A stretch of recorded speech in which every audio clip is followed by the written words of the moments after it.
How's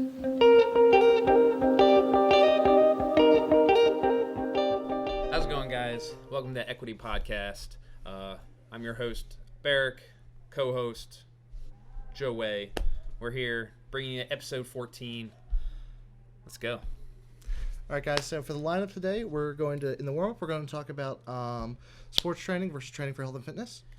For our heavy lifting, we have some tips for crushing open workouts. And for the cooldown, we have some member questions. Yeah. / coach. Yes.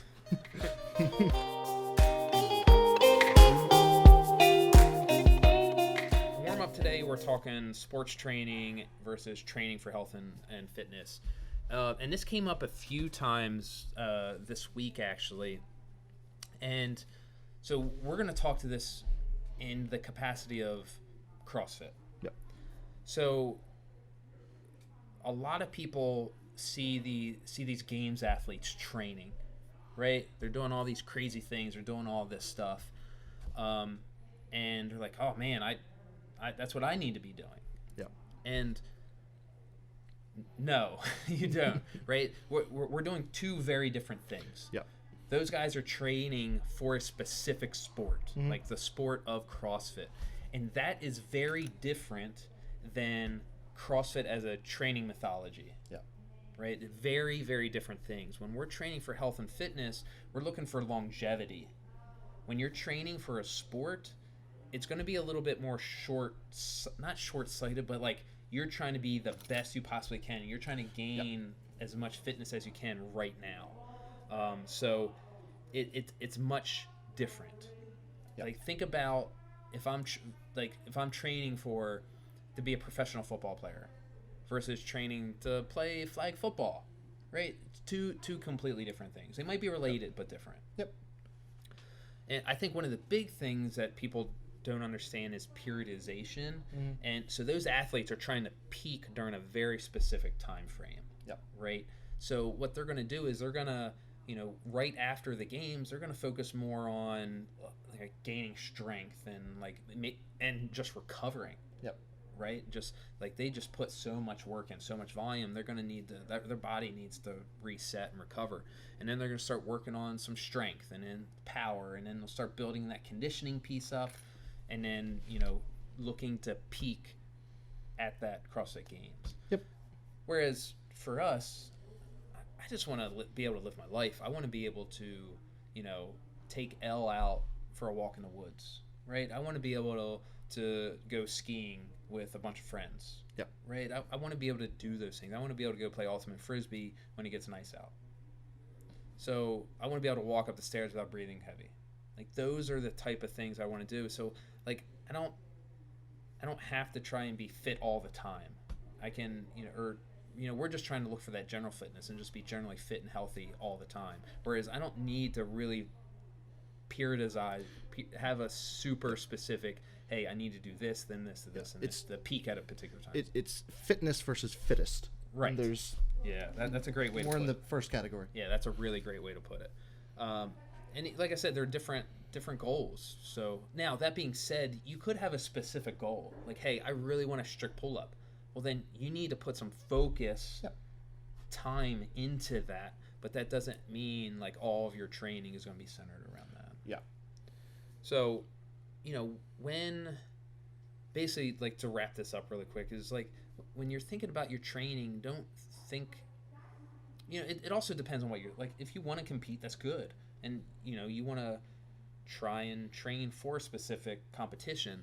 But, overall, most of us are just trying to be healthy and fit. So make sure you have that mindset is, hey, I might compete and I'm going to really try and beat the guy next to me or, the lady next to me. But, that's not what it's about. I want to be able to carry my kids, or I want to be able to, go boating and be able to do all that fun stuff. Yep.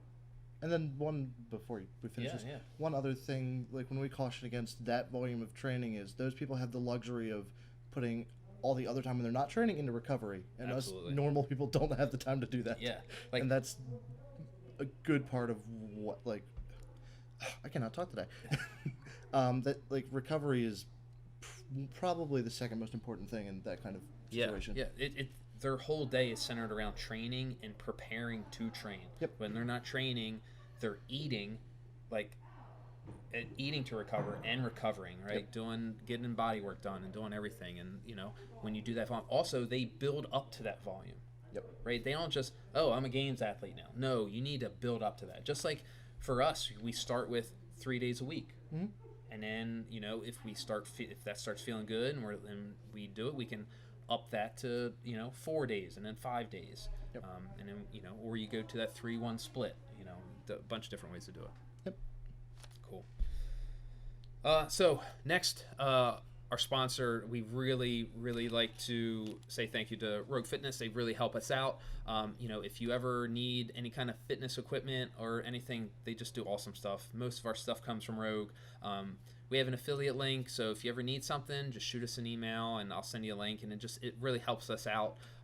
We try to use that money to help upgrade the gym. So, if you need some equipment, check them out, and we can send you a link to help us out. And then obviously for today's podcast, if you're watching this on video, you're like, where are they at right now? Our second sponsor is the Equity Fitness Kids Room. So you can see our lovely toy shelf behind us. We're hanging out in the kids room today. We got the heater on, so it's nice and comfy in here. So thank you, Rogue and Equity Fitness Kids Room. Do we still have the affiliate link at the bottom of the website as well? I don't know. Between the two of us, we should know that. Yeah, I don't think so.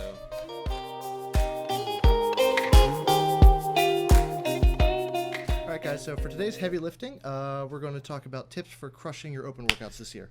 5 in particularly. 5 tips. I like to, give us some room. We don't ramble ever.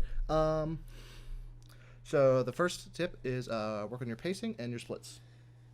Yes. I think I'm generally, I think I'm pretty good at the open.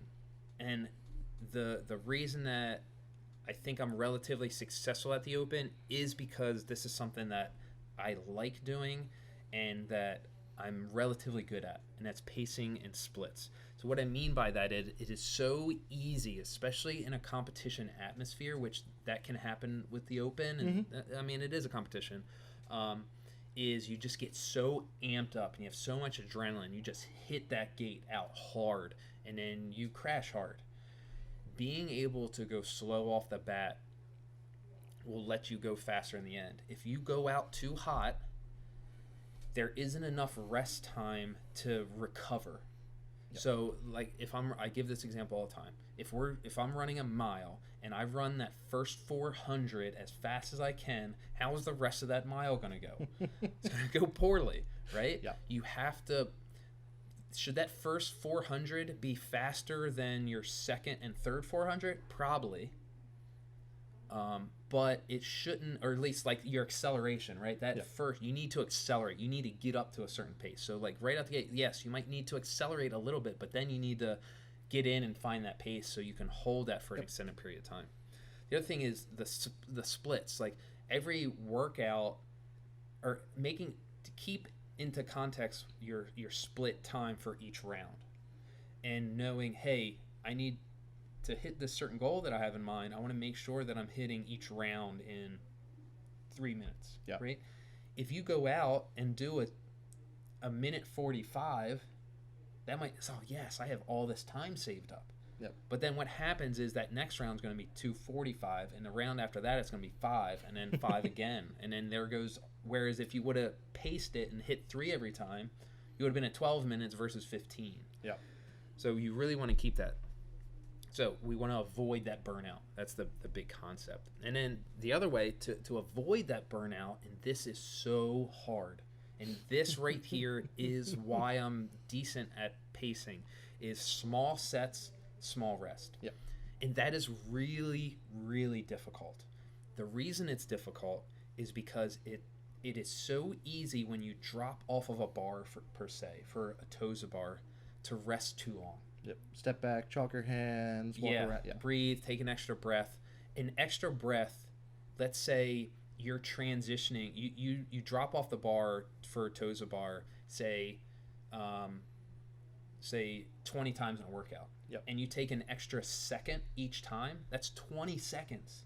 And on the open leaderboard, that is 20 seconds. It's a couple hundred places. Yeah, at least. it is a lot. So being able to tell yourself, get on the bar. Yep. I can get back on the bar, get back on the bar. And it's a tough. And then one, it's a mindset thing. It's really hard. And then also it keeps you from burning out, right? If I do a set of 15 toes a bar, the next set's going to be like 5. Versus if I just stay 3s, I'll be able to be nice and consistent, and I'll be able to do that the entire workout. Yep. And that's also really important because this is a broad generalization, but most of the open workouts are in the 10-plus minute time domain. They're not sprinty workouts, typically. Yeah, they're generally going to be a little bit longer. Yep. All right. Our next point is skill acquisition and working on singles. I kind of hate this tip, and the reason is because it's gamey, but it goes against everything you would say is like a normal coach. Yes. So this is a good example of like when we're training for health and fitness, this isn't a great idea. No. Right. But what we're trying to do right now, we're going to get to this a little bit later, is we're trying to maximize our current fitness. Yep. We're trying to I want to squeeze every little bit of fitness out of myself that I have right now. Yep. And in the form of the open competition, 1 rep of a skill beats 0. Mm-hmm. That person could do a scaled workout and get 5,000 reps. But if you do the RX version and you do 1 rep of a skill that they don't have, you place above them. You're above them. So that having a skill just dramatically pops you up in that. Yeah. So our goal is to acquire those skills, even if it's just 1. So we want to be able to just get that 1 rep. 1 rep is better than 0. The other thing is so with the singles, that was the second piece of it, is when we have a new skill, you're probably not really good at it, right? You're not proficient at it. You just got it. It's going to take time to be proficient. When you get your first toes bar, getting your second one might be even harder than getting your first one. So trying to link reps and trying to do a bunch of reps of a new skill is going to be really, really hard. So what you can do is you can just do singles. So it's going to do a few things. 1 is you get even more reps. And 2, you're not going to burn out. And, that goes to the previous point of not burning out. Yeah. Because you're doing, most likely when you gain a new skill, you're not super efficient. You're doing more work than you have to. Yep. So you're going to burn out quicker anyway. A perfect example is Cole. When Cole is super fit. Everybody knows that. And she's really good at toes bar. But toes bar were something that she really, really struggled with. Yep. But during the open, she would be like, I struggle with these, so I'm just going to do singles. Mm-hmm. And she would do a whole workout of singles with toes bar or chest bar. Like for me, I would do like singles on the chest bar back in the day. And Cole would crush me in the workout doing singles on the toes bar, and I'm doing like 3s or 5s or something. Yep. Because she was able to, like we talked about before, small set, small rest. Yep. Do 1, drop, right back up. Do 1, drop. Really fast transitions. So, with that new skill, we want to limit that burnout. So singles can really help you do that. Yep.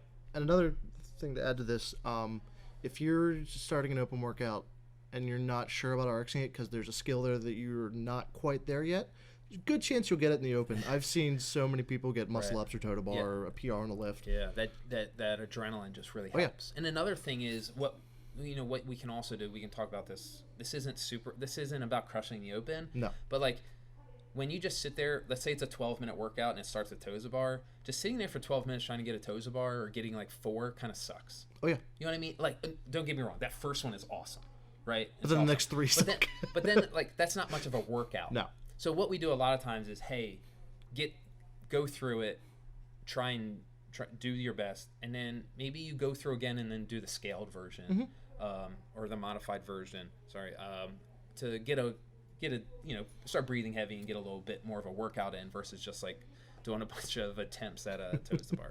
Yeah. All right. So the third tip we have is set yourself up for success, which seems a little bit broad. Yeah, and so what I mean, set yourself up for success. This is super broad, and it honestly it starts probably the night before. Yep. Make sure you understand the workout. Know what the workout is. That sounds so general, but there's people that come in that have no idea what they're doing. I'm like, you have to know what you're doing. Look at the workout, know what you're doing.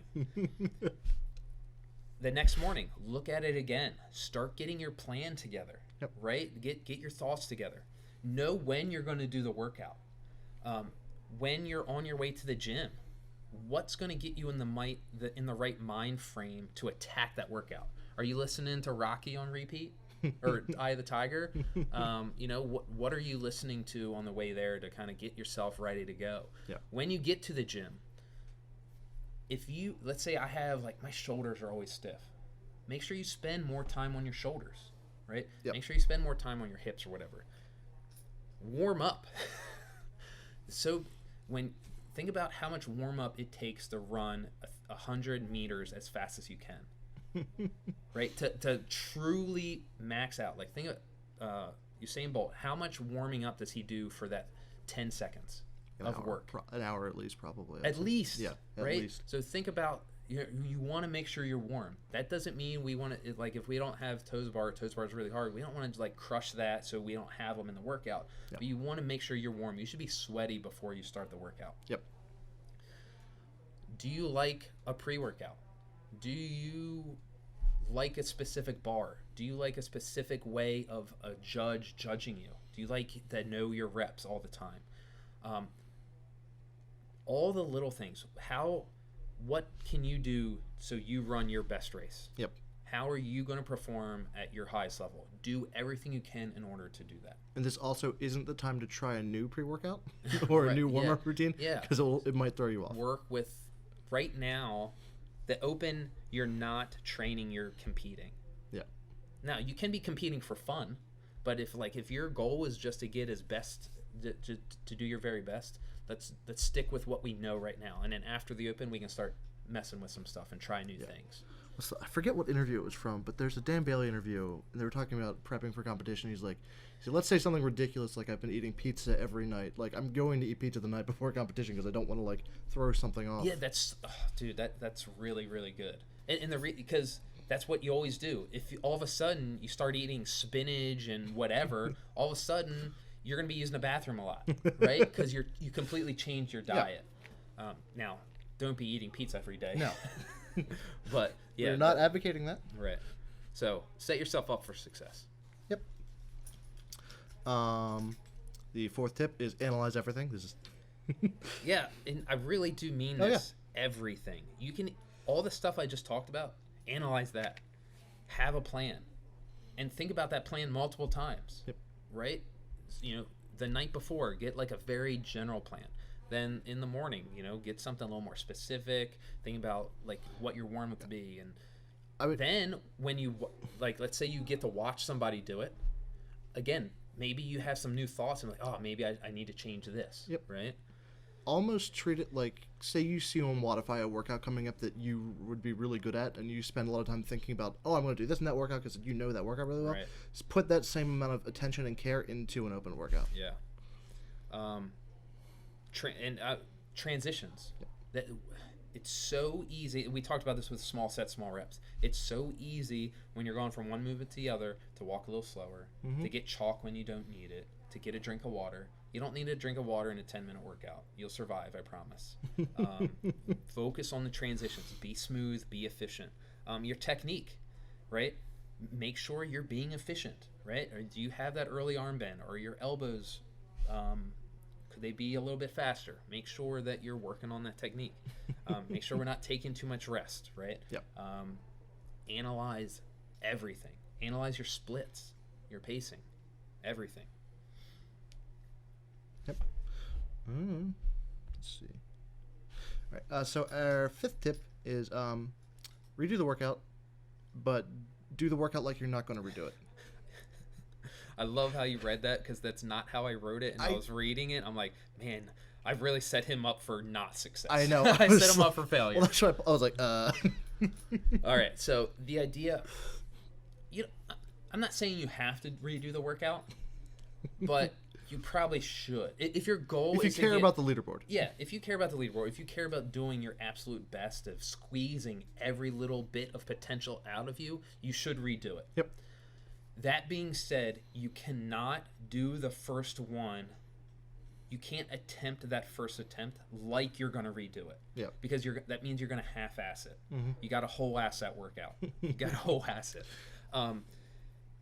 Because if you don't, you're not going to get a true sense of what you're capable of, and you're not going to be able to take that experience and really dive into how you should do it. Right? So, and the second thing, it also lets you learn from the experience. Right? It lets you, you know what? I did 5s on the chest to bars. I think this time I'm going to do 2s instead, right? Or something like my transitions on and off the rower were not good. Right? I need to work on that. And then so you can take some time to adjust that. You need reset your plan, right? Maybe your goal was 3 minutes around, and you went out way too hot trying to keep that, and it's like, actually it needs to be like 3:15 or 3:30. And then, like I said, the goal is to maximize your current fitness level. Mm-hmm. When you do something for that first time, let's say you do it on Friday and you retest on Sunday, you're not getting fitter between those 2 times, but the likelihood of you improving is drastic. Like, you're most likely going to do better. And the reason is you're doing a workout you've never done before. Yep. So what happens is now you know what to expect. You know what it's going to feel like. Like, dude, that halfway mark, it just crushed me and I just couldn't move. Yep. So now you can, in your head, you can prepare for that. In that first run through, you weren't prepared for it. And now you can be mentally ready for that. Yep. Right? Like, imagine trying to run a 5K and halfway through your shoe comes untied. That's just going to freak you out, and you're like, oh crap. But let's say you had that 5K. This is a really crazy example, and you knew your shoe was going to come untied. You can plan for that. Oh, before I start the race, I'm going to double knot my shoes. Here's where the tar pit is. Yeah, right? Yeah. So you can plan for those things now. You can be ready for those things. Yep. Prep for the pitfalls. Yeah. So just like a little wrap up. What do you think? Pacing and splits. Yep. Right? Skill acquisition, and if you have those skills that are really hard, singles. There's nothing wrong with singles.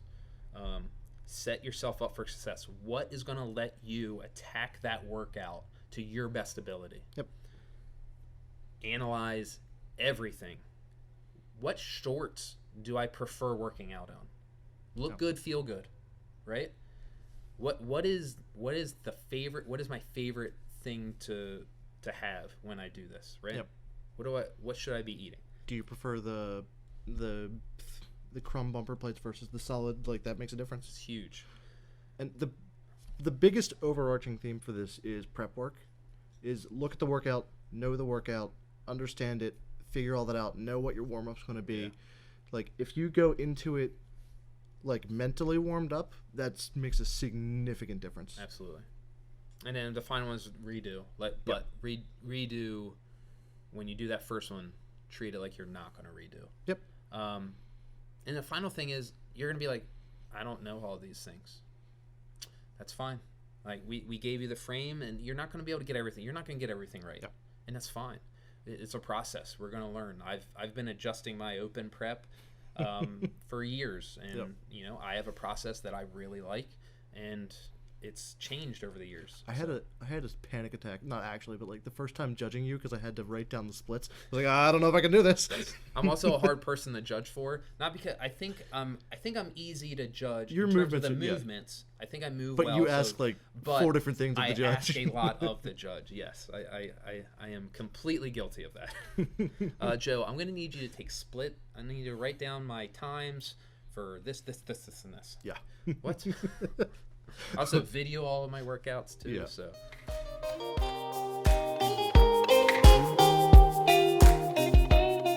All right, guys. For today's cooldown, we have a question from one of our members and a question from a coach. Our first question comes from Mandy Myers. She's asking, should we train the same body part on consecutive days? Yeah, so I just kind of stole this. It was on Sunday. We were just kind of talking, and what happened was on Saturday we had a bunch of like pushing movements and ring rows, and then the next day, so like my chest was wrecked from deficit push-ups, wrecked, and then the next day I did Linda with Amy, and Linda had bench press in it. So the bench presses didn't go. They weren't great. They weren't bad actually. They were fine, but warming up was tough. And she was like, I remember growing up them telling us that you shouldn't train the same body part on consecutive days. And I think that's very common to hear with the old school strength conditioning setup, or very like bodybuilder type setup. Yeah. And there's nothing wrong with that. Like if our goal is bodybuilding or that type of like traditional strength conditioning, sure. Yeah. But you should be. Functionally, yes. Yeah. So life doesn't care if you did legs yesterday. You still have to go up the stairs. Yeah. You still have to squat on the toilet. You still have to use your legs. So doing the same movement on consecutive days is going to be fine. Should you be hitting bicep curls every single day? No, you should not. Does your body need recovery? Yes, it does. But it can handle more than you think it can. Yeah. Hitting legs 4 days a week is fine. You're going to be fine. Yep. The other thing I just thought of is compound movements, functional compound movements. Mm-hmm.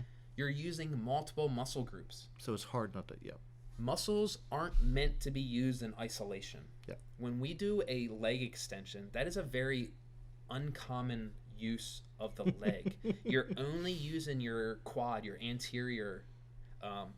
You're not really utilizing your posterior. Mm-hmm. And that is, your knee isn't meant to be used like that. No. It's meant to have the anterior, the quad, and the hamstring to work in unison to work that knee.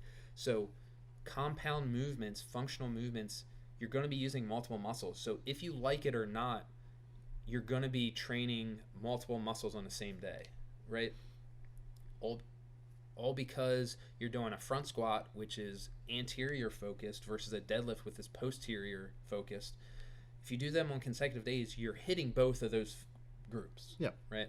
So that was, I didn't have that in my notes, but it just popped in my head, and I'm like, yeah, why didn't I think of that beforehand? Yeah. And then also the last point that I have is your body is an adapting machine.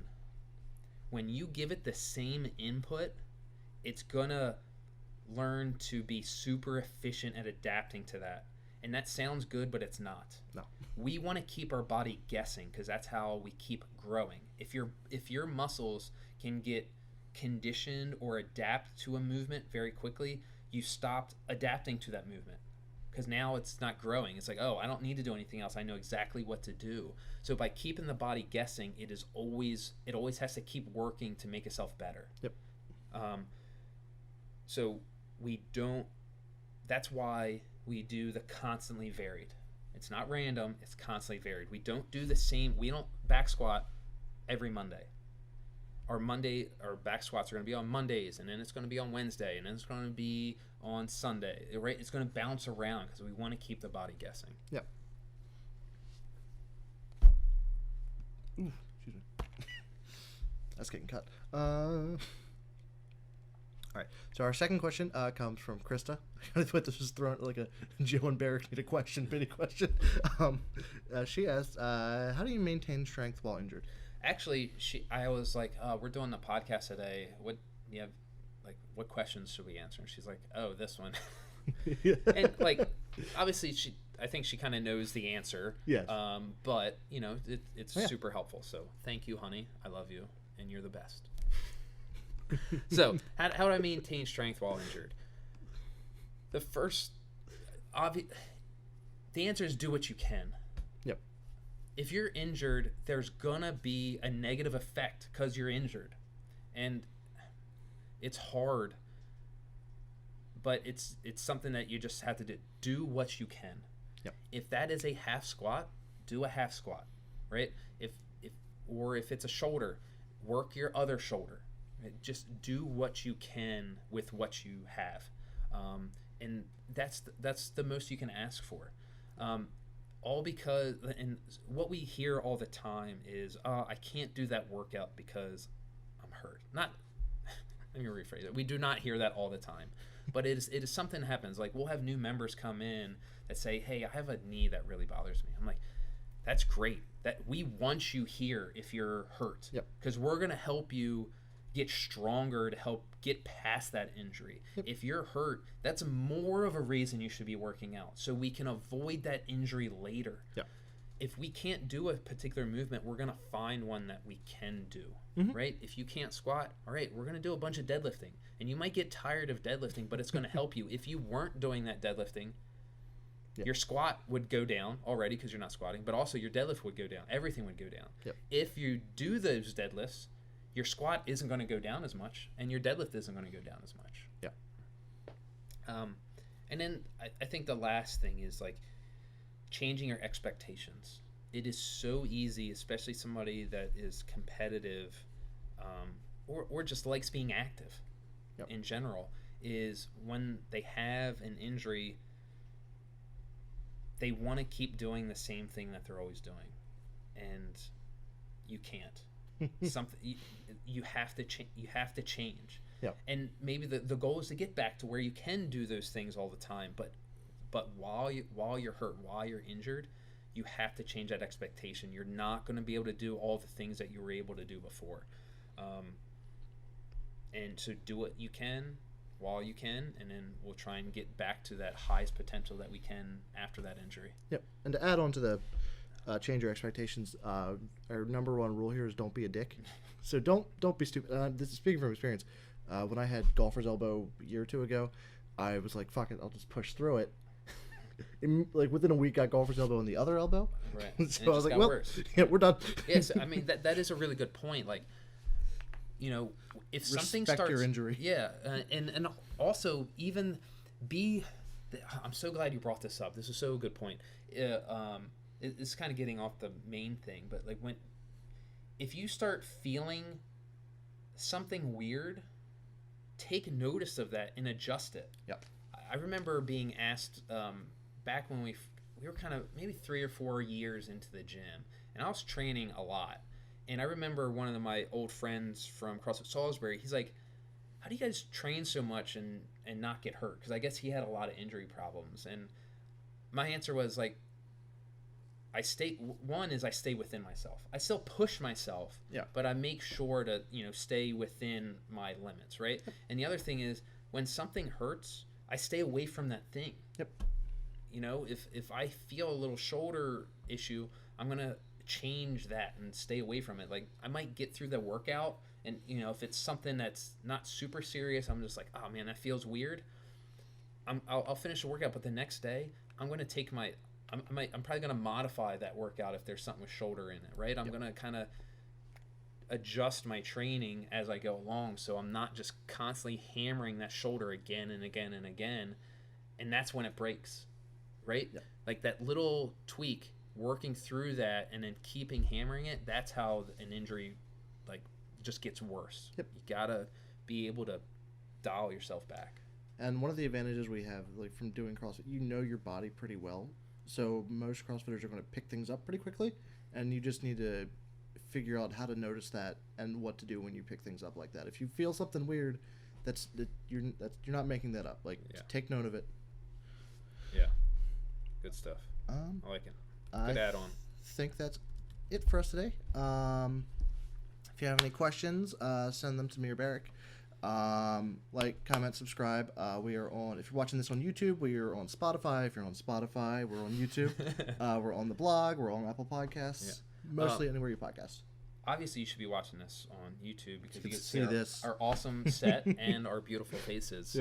I conditioned my beard last night, so it's looking really good right now. So if you made it to the end of this video, you're welcome.